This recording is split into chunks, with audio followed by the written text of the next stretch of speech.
குழந்தை இல்லாமல் இருக்காங்க அப்படின்னு சொன்னாங்கன்னா அவங்களுக்கு வந்து சில கோவில் போக சொல்லுவோம். இந்த மூலிகைகள்லாம் இருக்குது இல்லையா, ஸோ அந்த மூலிகையோட கஷாயம் அந்த மாதிரிலாம் அவங்க சாப்பிடும்போது அவங்களுக்கு அவங்க பாடியில் வந்து சில செல்ஸ் எல்லாம் ஆக்டிவேட் ஆகிட்டு அவங்களுக்கு அந்த குழந்தை பிறப்பும் நடந்திருக்கு. ஹீலிங்கும் அந்த பரிகாரம் பண்ணும்போது அவங்களுக்கு வந்து உடல்நிலை சரியாகி 3 நாளில் வீட்டுக்கு வந்துடுறாங்க. நான் அதை கண்கூட பார்த்துருக்கேன். படிப்பு வராமல் இருக்காங்க அப்படின்னு சொன்னால் அந்த சரஸ்வதி மந்திரங்கள் சில ஹோமம்லாம் பண்ணி அந்த படிப்பு வர்றதுக்குரிய விஷயங்கள் பண்ணும்போது அந்த பசங்களும் நல்லா படிக்குது. ரொம்ப நாளாக சோம்பேறித்தனமாக இருக்காங்க, வீட்டுக்குள்ளேயே அடைஞ்சிருக்காங்க அப்படிங்கிற பட்சத்தில் இந்த மாதிரி ஹீலிங் தெரப்பி மாதிரி கொடுக்கும்போது அவங்களுக்கு சரியாயிடுறது. இல்லை யாரோட சொத்தை அபகரிச்சிருப்பாங்க, இல்லை யாருக்காவது ஒரு துரோகம் பண்ணியிருந்திருப்பாங்க, அந்த மாதிரி இருக்கும்போது அவங்களோட சந்ததியருக்கு அந்த விஷயம் வந்து தொடர்ந்துக்கிட்டே இருக்கும். ஸோ அதை வந்து நம்மளால் குறைக்க முடியும். நீர்நிலையில் நீங்கள் போய் அடிக்கடி குளிக்கும் போது உங்களால் முடிஞ்ச அளவு கொஞ்சம் உங்கள் கர்மாவை வந்து கரைச்சிக்க முடியும். எங்களுக்கு வந்து த்ரூ வாட்ஸ்அப் மூலிமா அவங்க வந்து வாய்ஸ் மெசேஜு வாட்ஸ்அப் மூலிமா அவங்களோட ஃபோட்டோஸு, டேட் ஆஃப் பர்த், அவங்க டீட்டெயில்ஸ் எல்லாம் அனுப்புனாலே போதும். ஒவ்வொரு ஃபோன் மூலியமாகவே எங்களால் சொல்ல முடியும். நீங்கள் என்ன கடவுளா அப்படின்னு கிடையாது. நாங்களும் ஒரு 20-25 வருஷம் தியானம், தவம் அந்த மாதிரிலாம் பண்ணும்போது சில பவர்ஸ் நமக்கு கொடுப்பாங்க. இயற்கை கொடுக்கும்போது அந்த பவரில் நம்மளால் முடிஞ்ச அளவுக்கு கிளியர் பண்ண முடியும் அந்த ஹீலிங் மூலிமா. ஆன்மீக கிளிட்ஸ் நேயர்கள் அனைவருக்கும் வணக்கம். இன்னைக்கு நம்மளோட ஹீலர் அண்ட் அஸ்ட்ராலஜர் ஹேமா அவங்க தான் இணைஞ்சிருக்காங்க. அவங்ககிட்ட நிறைய விஷயங்கள் ஆன்மீகம் ரிலேட்டடாக கேட்டு தெரிஞ்சுக்க போகிறோம். நிகழ்ச்சிக்கு போகலாம். வணக்கம் மேம். வணக்கங்க. ஸோ நீங்கள் வந்து basically healer and astrologer. So இப்போ ஃபஸ்ட்டு நான் உங்ககிட்ட வந்து கர்மா ரிலேட்டடாக நிறைய விஷயங்கள் கேள்வி கேட்க போகிறேன். கர்மா அப்படின்றது வந்து நம்ம எல்லாருமே வந்து சொல்கிற ஒரு சொல்லாடல் தான். என்ன பாவம் செஞ்சோமோ இந்த ஜென்மத்தில் இப்படி அனுபவிக்கிறோம், உன்னோட கர்ம வினைகளை நீ தீர்த்துட்ருக்க அப்படின்ற மாதிரியெல்லாம் சொல்கிறோம்ல, அது எந்த அளவுக்கு வந்து ஒரு உண்மை, இல்லை அந்த கர்மானா என்ன? கர்மா அப்படின்னு கேட்டிங்கன்னா முற்பகல் செய்யின் பிற்பகல் தாமே வரும் அப்படின்னு சொல்லுவாங்க. ஸோ அதுதான் அந்த கர்மா. சிம்பிளாக சொல்ல போனோன்னா அந்த கர்மா வந்து பலவிதமான விஷயங்கள் இருக்குது. அதில் முக்கியமாக ஒரு 3 கர்மா இருக்குது. சஞ்சித கர்மா ஒன்று இருக்குது, பிராரார்த்த கர்மா ஒன்று இருக்குது, அடுத்து ஆகாமிய கர்மான்னு ஒன்று இருக்குது. ஸோ இந்த 3 கர்மாவும் எப்படி அப்படின்னா, ஃபஸ்ட்டு நம்ம பல கோடி வருஷங்களுக்கு முன்னாலேயே நம்ம பண்ணின பாவத்தோட தொடர்ச்சி அடுத்த ஜென்மத்தில் நம்ம பிராரார்த்த கர்மாவில் அனுபவிப்போம். அதுக்கு அடுத்து இன்னொரு ஆகாமிய கர்மா வந்து இந்த ஜென்மத்தில் நம்ம பிறப்பெடுத்து அப்போ வந்து நம்ம சில தான தர்மங்கள் செய்யும் போது நம்மளோட கர்மா வந்து குறையும். ஸோ இதுதான் அந்த கர்மா அப்படிங்கிறது. அதாவது நம்ம எப்போவுமே நல்லது செஞ்சால் நல்லது வரும், கெட்டது செஞ்சால் கெட்டது வரும். ஸோ கர்மானா இதுதான் பேசிக்காக. இப்போது கர்மா அப்படின்றது இந்த ரொம்ப பாவப்பட்ட கர்மா இல்லை வந்து புண்ணிய கர்மா அப்படின்ற மாதிரி வேறுபடுது இல்லை? இது ரொம்ப பாவப்பட்ட கர்மா இல்லை இது ரொம்ப புண்ணியாத்மான கர்மான்றதை எப்படி நீங்கள் பார்க்குறீங்க? அதாவது ஒருத்தங்களுக்கு நீங்கள் நல்லது செஞ்சீங்கன்னா, தான தர்மங்கள் இந்த மாதிரிலாம் பண்ணிகிட்டு இருந்தீங்கன்னா, அப்படி இருக்கும்போது உங்களுக்கு புண்ணியங்கள் வந்து சேரும். சப்போஸ் ஒருத்தரை வந்து நீங்கள் அடிக்கடி துன்புறுத்திட்டே இருந்து ஒருத்தங்க வந்து கண்ணீர் சிந்தி ஒரு பேரண்ட்ஸையோ இல்லைன்னா குழந்தைங்களையோ இல்லை வெளியில் இருக்கிற ஆட்களையோ ஒரு அளவுக்கு மேலே நீங்கள் துன்புறுத்தும் போது அவங்களோட கண்ணீர் வந்து வெளிப்படும். ஸோ அந்த மாதிரி இருக்கும்போது அது வந்து பாவ கணக்கில் வந்து சேரும். ஸோ அதனால் யார் மனசையும் நோகடிக்கக்கூடாது. எல்லாமே நல்லதாக நடக்கணும், நல்லது பேசணும், நல்ல விஷயங்களை செய்யணும்னு அதுக்கு தான் பெரியவங்க வந்து சொல்கிறது. இப்போ உங்ககிட்ட வந்து என்ன மாதிரியான ஒரு விஷயங்களுக்காக பார்க்க வராங்க? Because you're healer and astrologer. So எந்த மாதிரியான ஒரு விஷயங்களுக்கு உங்களை பேசிக்கலி பார்க்க வருவாங்க? ஆக்சுவலாக நம்ம வந்து ஹீலர் அப்படிங்கும்போது இப்போ வந்து ரொம்ப நாள் வந்து நோய்வாய்ப்பட்டிருப்பாங்க, இல்லை குழந்தையின்மை இல்லாமல் இருப்பாங்க, இல்லை படிப்பு இல்லாமல் இருக்கும் குழந்தைங்களுக்கோ இல்லை பெரியவங்களுக்கோ, வேலை கிடைக்காம இருக்கலாம். அடுத்து வந்து அடிக்கடி ஹாஸ்பிட்டல் போயிட்டு வந்திருப்பாங்க. சில டைம் வந்து ஒரு வீட்டில் ஆக்சிடெண்ட்ஸ் வந்து கண்டினியூஸாக நடந்துகிட்ருக்கும், மரண பயம் இருந்துக்கிட்டே இருக்கும். இந்த மாதிரி இருக்கும்போது இதுலேருந்து வெளியிலே ஜாதகம் பார்ப்பாங்க, வெளியில் போவாங்க, எல்லா விஷயங்களும் எல்லாமே ட்ரை பண்ணியிருப்பாங்க. அவங்களுக்கு முடியாத பட்சத்தில் அந்த கர்மா அப்படிங்கிறது வேலை செய்யும். ஸோ அதை வந்து ஹீல் பண்ணுவோம் நாங்கள். ஹீல் பண்ணோன்னா த்ரூ மெடிடேஷன் மூலிமா அவங்களோட ஜாதகத்தை அனுப்புனாங்கன்னா, இல்லைன்னா date of birth, time, place of birth அது மாதிரி அனுப்பினாங்கன்னா அதை பார்த்து அந்த ஜாதகத்தில் அவங்களுக்கு என்ன குறை இருக்குது அப்படிங்கிறத பார்க்கும்போதே அந்த ஹிஸ்ட்ரி ஃபுல்லாக வந்துடும் நமக்கு. அப்போ அந்த விஷயங்கள் இப்போது நோய்வாய்ப்பட்டிருந்தாங்க அப்படின்னாக்கா அவங்களுக்கு வந்து த்ரூ மெடிடேஷன் மூலயமா நாங்கள் வந்து ஹீலிங் கொடுப்போம். அதுக்காக 100% நான் வந்து கிளியர் பண்ணுவோம் அப்படின்னு கேட்டால் அது முடியாது, யாராலுமே முடியாது. அது ஒரு 90% டு 95% பண்ண முடியும். இதுவே வந்து ஒரு 70 வயசு மேலே ஆயிடுச்சு, அவங்க கர்மா, அவங்க நோய்வாய்ப்பட்டிருக்காங்க, ஹாஸ்பிட்டலைஸ்டு, அவங்கள எப்படியாவது காப்பாற்றுங்க அப்படின்னு சொல்லும்போது அவங்களுக்கு வேலை வந்துடுதுன்னா அவங்க வந்து சில விஷயங்கள் எங்கள் மூலயமா தொடர்பு கொண்டிருக்காங்க. அப்படி பண்ணும்போது அவங்களுக்கு போன ஜென்மத்தில் அவங்க என்னென்ன பாவம் பண்ணாங்களோ அந்த பாவத்தை இங்கேயே இந்த ஜென்மத்திலேயே அப்படியே கழிச்சிட்டு போகும்போது தான் எங்களை தொடர்பு கொள்வாங்க.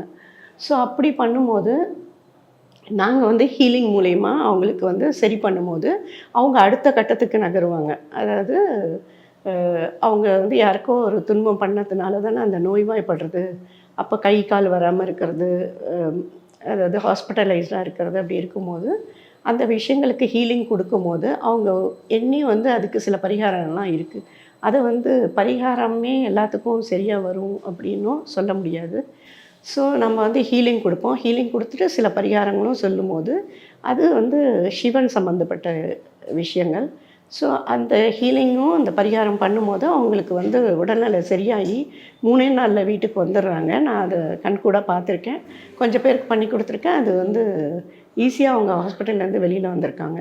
இப்போ குழந்தை இல்லாமல் இருக்காங்க அப்படின்னு சொன்னாங்கன்னா அவங்களுக்கு வந்து சில கோவில் போக சொல்லுவோம்.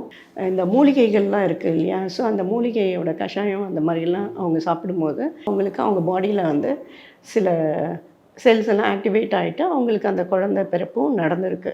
ஸோ அந்த மாதிரி படிப்பு வராமல் இருக்காங்க அப்படின்னு சொன்னால் அந்த சரஸ்வதி மந்திரங்கள் சில ஹோமம்லாம் பண்ணி அந்த படிப்பு வர்றதுக்குரிய விஷயங்கள் பண்ணும்போது அந்த பசங்களும் நல்லா படிக்குது, அறிவாளியாகவும் இருக்குது, முட்டாளாக இருக்காது பசங்க அந்த மாதிரி பண்ணும்போது. ஸோ ரொம்ப நாளாக சோம்பேறித்தனமாக இருக்காங்க, வீட்டுக்குள்ளேயே அடைஞ்சிருக்காங்க அப்படிங்கிற பட்சத்தில் இந்த மாதிரி ஹீலிங் தெரப்பி மாதிரி கொடுக்கும்போது அவங்களுக்கு சரியாயிடுறது. ஸோ இது எப்படி எனக்கு கிடச்சிது அப்படின்னா, நான் வந்து ஒரு 20 வருஷம் தவம். ஸோ அந்த மாதிரி பண்ணிகிட்ருக்கும்போது அந்த பவர் நம்மக்கிட்ட வரும்போது சில பவர்ஸ்னால தான் பண்ண முடியும். ஸோ அப்படி இருக்கும்போது மெடிடேஷன் லெவலில் கொஞ்சம் இருக்கும்போது அது பண்ண முடிஞ்சது, பண்ணி கொடுக்குறோம். அதுதான் கர்மா கிளென்சிங்னா என்ன? கர்மா கிளென்சிங்னா நீங்கள் வந்து நிறைய பாவங்கள் நம்ம செஞ்சுருப்போம். இப்போ பேசிகிட்டு இருக்கும்போது இப்போ செய்யும்போது நம்ம பார்க்குற பார்வை, அடுத்து நம்ம செய்கிற செயல், அதாவது நம்ம அடுத்தவங்களுக்கு செய்கிற செயல் எல்லாமே தான் அந்த கர்மாவாக இருக்குது. அது நல்லதும் கெட்டதுமா இருக்குது. ஸோ நம்ம மனசாட்சிக்கு தெரியும் நம்ம நல்லது பண்ணுறோமா தீயது பண்ணுறோமா அப்படின்னு. ஸோ அப்படி அவங்க மனசாட்சிக்கு தெரியும் போது அவங்களுக்கே மனசு உறுத்தும்.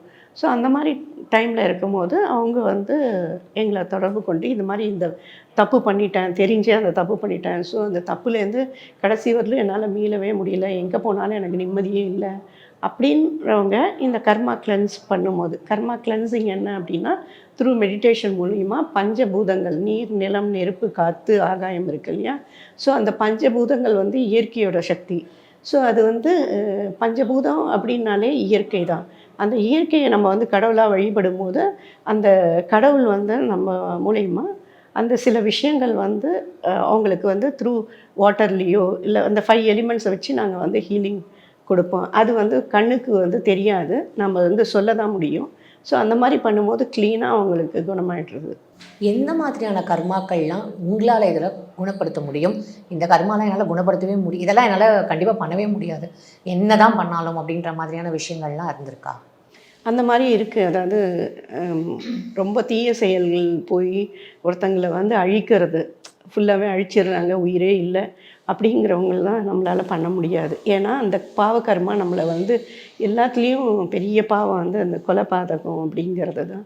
அதுக்கு எவ்வளோ தூரம் எங்கே போய் நீராட்டினாலும் அதுக்கு ஜென்ம பாவமே தீராது. இந்த ஜென்மம் எடுத்து அடுத்த ஜென்மம் எடுத்து அதுக்கப்புறம் 7 பிறவி தொடர்ந்து அதுக்கு அடுத்து தான் அந்த பாவம் வந்து கிளியர் ஆகும். அது வரலும் அவங்க துன்பப்பட்டுகிட்டே இருப்பாங்க. எங்களால் கொஞ்சம் அவங்கள ரிலீவ் பண்ண முடியும். ஆனால் அந்த மாதிரி விஷயங்களுக்கு நம்ம போகிறதில்ல.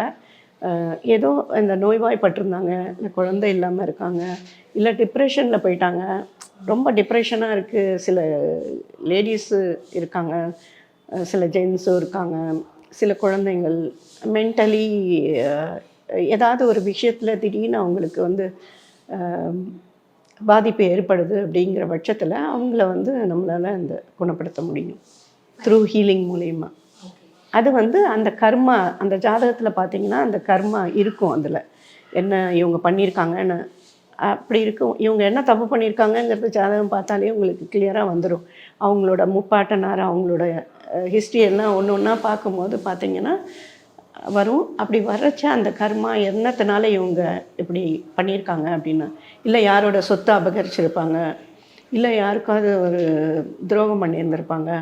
அந்த மாதிரி இருக்கும்போது அவங்களோட சந்ததியருக்கு அந்த விஷயம் வந்து தொடர்ந்துக்கிட்டே இருக்கும். ஸோ அதை வந்து நம்மளால் குறைக்க முடியும். குறைச்சி அவங்களால இந்த ஜென்மத்தில் முடிஞ்ச அளவுக்கு வாழறதுக்கு செய்ய முடியும். தாத்தா செஞ்ச பாவம் அடுத்த ஜென்ரேஷனுக்கும் அதுக்கு அடுத்த ஜென்ரேஷனுக்கும் கேரி ஃபார்வர்ட் ஆகுதுன்னு சொல்கிறாங்கல்ல, அதெல்லாம் எந்த அளவுக்கு இந்த கர்மால உண்மை? அது வந்து கேரி ஃபார்வர்ட் கண்டிப்பாக ஆகும். ஆகும்போது ஒரு காலகட்டத்தில் அந்த 7 பிறவி முடிஞ்ச பிறகு ஒரு காலகட்டத்தில் ஒருத்தங்க ஸ்டாப் பண்ணி தானே ஆகணும், கடவுளும் இயற்கையும். ஸோ அந்த மாதிரி ஸ்டாப் பண்ணுற பட்சத்தில் ஸ்டாப் ஆகணும்.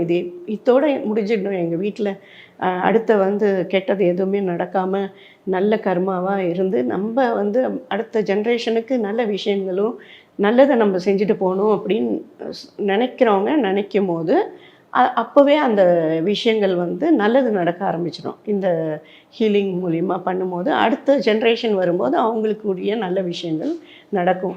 அதில் வந்து நிறைய இந்த மாணிக்கவாசகர், ஞானசம்பந்தர், சுந்தரர் இவங்கெல்லாம் இருக்காங்க 4 பேர்.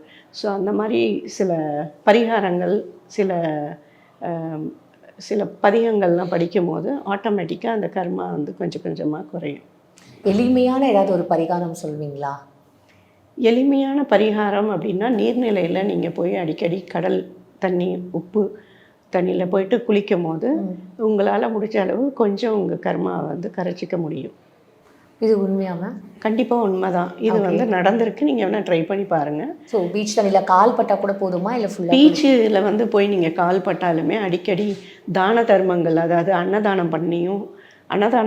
அடிக்கடி அன்னதானம் பண்ணணும். அந்த முடியாதவங்களுக்கு உங்களால் முடிஞ்சதை செய்யணும். நம்ம சம்பாதிக்கும் போது அதில் ஒரு பகுதி கொஞ்சம் ஒரு 5% ஒரு 2% நம்ம எடுத்து வச்சு அனாதை ஆசிரமங்களுக்கு கொடுக்கலாம். அந்த மாதிரி நற்காரியங்கள் நீங்கள் எதெல்லாம் நினைக்கிறீங்களோ அதெல்லாம் செய்யும் போது ஆட்டோமேட்டிக்காக உங்களோட கர்மாலேருந்து கொஞ்சம் உங்களுக்கு ரிலீவ் கிடைக்கும், விடுபடும். இப்போது இந்த வேலை இல்லை, இதுக்கெல்லாம் கூட கர்மா தான் காரணமாக இருக்குமா? வேலை இத்தனை நாள் இருந்தது, சடனாக எனக்கு வேலை போயிடுச்சு அப்படின்றதெல்லாம் இந்த கர்மாக்களில் எப்படிங்க? வேலை இல்லை அப்படின்னா அவங்க செஞ்ச பாவங்கள் அந்த மாதிரி இருக்கும். அதுக்குமே அது பாவங்கள் கண்டிப்பாக. நம்ம ஒவ்வொரு செயலும் 10 வயசுலேருந்து ஒருத்தங்களுக்கு ஜாதகம் வந்து ஸ்டார்ட் ஆகிடும்.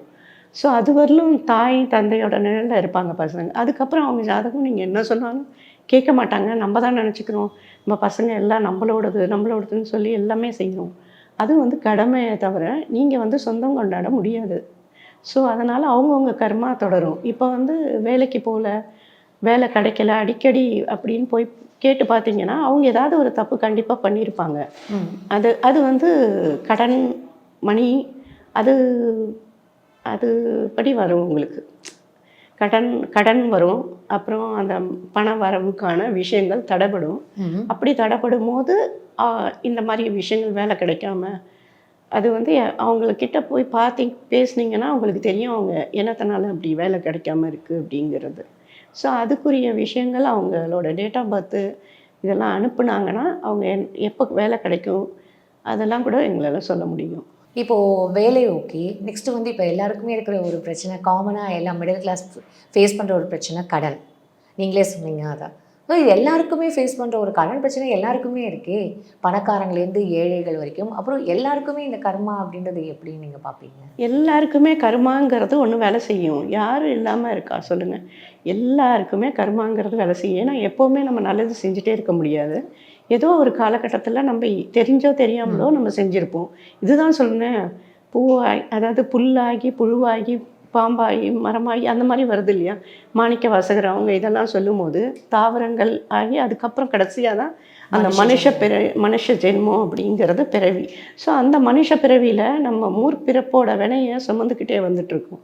ஸோ அப்படி வரும்போது இந்த மாதிரி அவஸ்தைகள்லாம் வர்றதும் கூட போன ஜென்மத்தோட தொடர்ச்சி தான். ஸோ அதை வந்து கிளியர் பண்ணுறதுக்கு எங்கள் மாதிரி ஒரு சில ஆட்களை கடவுள் வந்து சில பவர்ஸ் கொடுத்து படைச்சிருப்பார். ஒரு 10 லட்சத்தில் ஒருத்தர் 2 பேர் இருப்பாங்க. அந்த மாதிரி இருக்கும்போது நீங்கள் என்ன கடவுளா அப்படின்னு கிடையாது. நாங்களும் ஒரு 20-25 வருஷம் தியானம், தவம் அந்த மாதிரிலாம் பண்ணும்போது சில பவர்ஸ் நமக்கு கொடுப்பாங்க. இயற்கை கொடுக்கும்போது அந்த பவரில் நமக்கு நம்மளால் முடிஞ்ச அளவுக்கு கிளியர் பண்ண முடியும் அந்த ஹீலிங் மூலிமா. ஸோ அப்படி இருக்கச்சா அந்த கர்மாவை அப்படி தான் குறைக்க முடியும். ஏன் எல்லாருக்குமே கடன் இருக்குது அப்படின்னா, அது பல ஜென்மத்தோட தொடர்ச்சி. பித்ருக்கள் கர்மா செஞ்சுருக்க மாட்டாங்க. நம்ம மூதாதையர்களுக்கு வேண்டிய படைப்பு, அதாவது மாதம் மாதம் அமாவாசை தேதி கொடுக்குறோம். எல்லா எல்லா தரப்பினரும் இதுக்கு மதம் எதுவுமே இதுக்கு வந்து தடை இல்லை. ஸோ எல்லாருமே அந்த கர்மாவை சுமந்துட்டு வரும்போது அதுக்குரிய விஷயங்கள் நம்ம செஞ்சு தான் ஆகணும். நம்ம தாய் தந்தையருக்கு அதாவது முப்பாட்டனருக்கு நம்ம செய்யாமல் விட்டுருந்தோம்னா இந்த மாதிரி கடன் ஏற்படும். சிலருக்கு கடனே இருக்காது. அப்படி இல்லாமல் இருக்கும்போது ஒரு காலகட்டம் வரலும் கடன் இருக்கும், அதுக்கப்புறம் கடனே இருக்காது. ஏன்னா அவங்களோட கர்மா வந்து முடிச்சிருக்கும். முடிஞ்சிட்டு கடவுள் வந்து வேறு வழி அவங்களுக்கு காமிச்சிருப்பார். காமிக்கும் போது அந்த கடன் எல்லாரும் கடன் இருக்காங்கலாம் சொல்ல முடியாது. சிலர் வந்து அந்த கர்மாவை கழிச்சிட்டு அடுத்த கட்டத்துக்கு போயிருப்பாங்க. எக்ஸாம்பிள் என்னால் சொல்ல முடியும் நிறைய பேர். ஸோ இப்போது இந்த கர்மா கிளென்சிங்கு இல்லை இந்த ஹீலிங் அப்படின்றது இதெல்லாம் பண்ணவே முடியாதுன்ற மாதிரி ஏதாவது ஒரு விஷயம் இருக்குமா? ஆமாம், சிலருக்கு பண்ணவே முடியாது. சிலர் வந்து இப்போ கேன்சர் பேஷண்ட் இருக்காங்க, கடைசி ஸ்டேஜ் வந்துட்டாங்க. ஃபஸ்ட்டு செகண்ட் ஸ்டேஜில் நம்மளால் காப்பாற்ற முடியும். லாஸ்ட்டு ஸ்டேஜில் வரும்போது நம்மளால் கடவுள் வந்து அவங்களுக்கு 3 வாட்டி வந்து வாய்ப்பு கொடுத்துருப்பாரு. அந்த வாய்ப்பை அவங்க நழுவ விட்டுருப்பாங்க. அதுக்கப்புறம் தான் எல்லா கஷ்டங்களுமே அந்த 3 டைம்ஸ் கடவுள் வந்து கெட்டவர் கிடையாது. ஸோ அவர் காஷன் கொடுத்துருப்பாரு. அதை வந்து மதிக்காமல் தெரியாமல் அதையே திரும்ப திரும்ப செஞ்சு தான் ஆபத்தில் வந்து மாட்டிக்கிறது. வெளிநாட்டில் இருக்கிறவங்க இப்போ இந்த மாதிரியான ஒரு ஹீலிங் பண்ணணும் இல்லை இந்த மாதிரியான ஒரு விஷயங்களில் தொடர்பு கொள்ளணும் அப்படின்னா எப்படி பண்ணுவாங்க? எங்களுக்கு வந்து த்ரூ வாட்ஸ்அப் மூலிமா அவங்க வந்து வாய்ஸ் மெசேஜு, வாட்ஸ்அப் மூலிமா அவங்களோட ஃபோட்டோஸு, டேட் ஆஃப் பர்த், அவங்க டீட்டெயில்ஸ் எல்லாம் அனுப்புனாலே போதும். ஓவர் ஃபோன் மூலியமாகவே எங்களால் சொல்ல முடியும். நம்ம நேராக பார்க்குறது இல்லை. எல்லாமே வந்து த்ரூ வாட்ஸ்அப்பு, ஃபோனு மூலிமா தான். Fine ma'am. இவ்வளோ ரொம்ப அழகாக எல்லா விஷயத்துக்கும் எங்களுக்கு எக்ஸ்பிளைன் பண்ணிங்க. உங்களோட நேரத்துக்கு ரொம்ப நன்றி மேம். நன்றி, வணக்கம்.